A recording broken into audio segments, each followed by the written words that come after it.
ఒక మంత్రాన్ని చెప్తాను, జాగ్రత్తగా గుర్తుపెట్టుకోండి.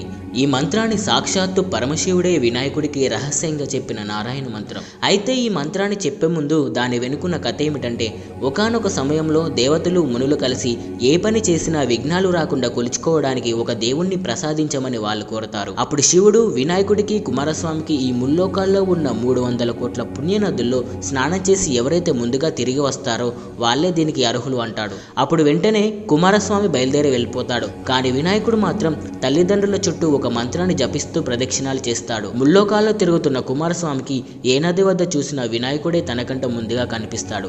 తన గర్వాన్ని అణుచుకొని అన్నగారి మహిమ తెలుసుకున్న కుమారస్వామి వినాయకుడిని విజేతన చేస్తాడు. ఆ మంత్రమే సకృన్ నారాయణే త్యుక్త్వాం పుమాన్ కల్పశతత్రయం గంగాది సర్వతీర్థేషు స్నాతో భవతి పుత్రగా.